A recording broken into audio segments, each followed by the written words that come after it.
Teamwork is the single greatest advantage any organization or department can have in today's multifaceted workplace. Greg's OPT or on purpose team system focuses on 8 key elements of ensuring team success. Great teams don't focus on the best players, they focus on the right players in the right roles functioning together on purpose. Are you ready to get your teams to opt in? Here is the creator and the host of the international podcast, The Teamwork Advantage, and author of the book, One Team, One Dream, Gregory.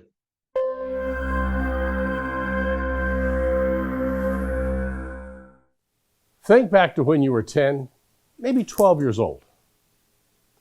It's a dreary, rainy day. You're playing inside. Your best friend comes over, and when your best friend comes over, you're all downstairs, you're having fun, you start messing around, and before you know it, inevitably, something breaks. Something of your mom's. She heard the noise. She opens the basement door. She comes down the steps. As she comes down the steps, she looks, and you can see she's upset. You can see she's angry. And she says, "Why did you do this?" Trying the absolute best to bring the water to your eyes, you look up at your mother and simply say, "But Mom, I didn't do it on purpose." On purpose. Think back to that time, and now think forward to today.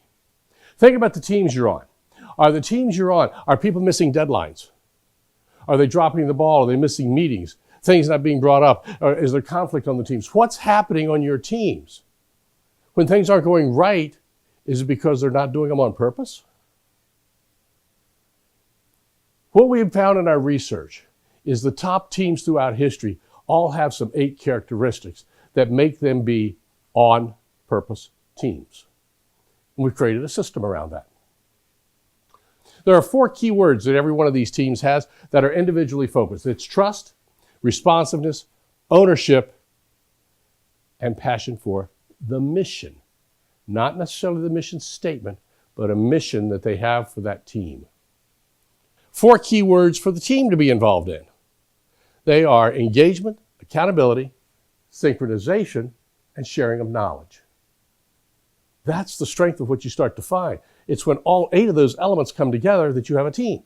Let's look at a couple of words because we don't have a whole lot of time today. So I want to look at just a couple of words on the individual side. Trust. It's the foundation for every team. I think we all agree with that. So when you think about trust, let's look at the 1980 United States hockey team. Herb Brooks putting together a team. People are saying to him, "You're missing some of the best players." Herb says, "I'm not looking for the best players. I'm looking for the right ones." When you think about the right ones, what did he mean? Team chemistry. He wanted to make sure people got along so that the chemistry can build and get trust. He needed that. You see, when you put superstars on the team, sometimes they want to hog the limelight, and then trust is sacrificed. Hey, let's look at Apollo 13, for example. Just days before the launch of Apollo 13, Ken Mattingly comes down with the German measles.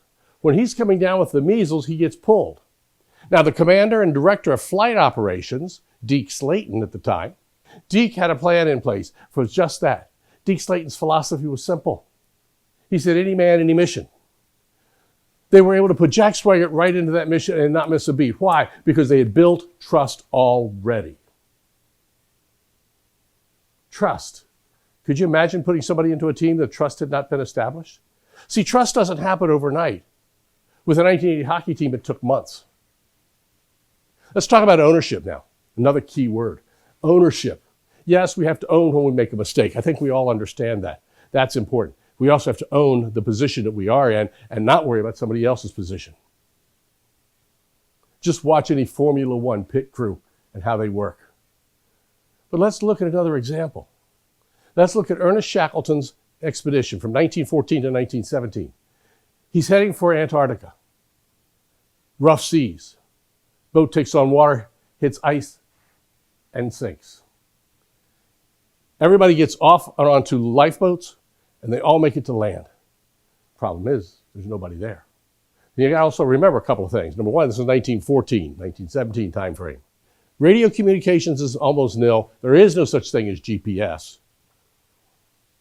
They were all brought together. 27 men came together for a particular mission to do a specific job, and each man did his job. And as the mission changed, they had to evolve, and they stayed with it. They owned their position. When Shackleton took the navigator, and they all got on the three people got on the boat, traversed to another island, over the mountains, and into the hailing port, they were then able to bring a ship around and rescue the team. A total of 497 days. Some people say it was a failed mission. Well, they didn't make it to Antarctica, but it was a successful mission because the team all came back alive. Team elements. These are some other words now. We've talked about some of the individuals. Let's talk about the team elements. So the first word I want to look at is the word synchronization. Just like on a small boat, twin engines need to be synchronized at about 25 to 50 RPMs. If they're not, the vibration is there. A little more, that vibration gets worse. And let's face it, on a small boat, you do not want to have a lot of vibration. But let's look at some others. Abraham Lincoln's cabinet, a team of rivals. Abraham Lincoln wins, but he puts into his cabinet people that ran against him in the election. When he looked at that election situation, he all of a sudden realized he needed to bring some of his other components involved, bring them into the situation. When he brings them into the fold, then guess what? They need to get synchronized. In July of 1862, he presents the first draft of the Emancipation Proclamation. The cabinet said, it's good. They were getting in sync with what he thought. They got an understanding. So that worked.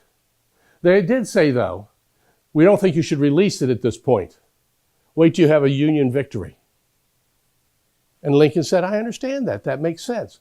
He agreed to that. They got in sync. After the Union victory in September, the Emancipation Proclamation was announced. And then in January of 1863, it was put into place. Powerful to think about synchronization. One of the most powerful words to me, though, is all about knowledge. It's not enough that we have knowledge. We must share that knowledge. And the human computers are one of the greatest avenues of thinking about that. The human computer, you remember them? Katherine Johnson and the women from Hidden Figures. We've heard the story. They were all the way over in one end of the campus, and they had to come all the way to this other side of the campus to share the information. They even had to go back and forth to go to the restrooms because of segregation. Guess what? They came over and they shared the knowledge because they had the knowledge. They were brought on because of their mathematical expertise. They did a great job with that. But you got to understand, sharing of knowledge is a two-way street. They shared it, then it's up to the other team to receive it. You see, if I share information with you, you have to receive it. If you share information with me, and guess what? As a manager or a leader, it's the most important thing for you to be right at the end of the meeting, not at the beginning of the meeting. Let's look at Apollo 13 again. We've all heard Commander Lovell use those words, Houston, we've had a problem here. When that was announced, guess what? Everybody stepped up. Nobody cared about who had what knowledge. They all shared that knowledge. They didn't care who got the credit. They were able to work together, build it, and get the team back to Earth safely. That's my question to you. Think about it today.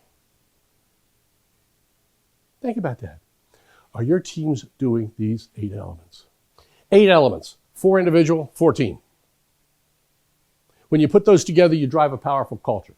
When you get a powerful culture, you start to really get together and you're on purpose. And when you have an on-purpose team, employee turnover is reduced, morale is increased. You also recognize the power of having fun when productivity goes up. That's the power of an on-purpose team. My name is Gregory, and with a powerful on-purpose team system, you can build high-performing teams yourself. Just get these 8 elements in place. You want to chat? Hit the QR code.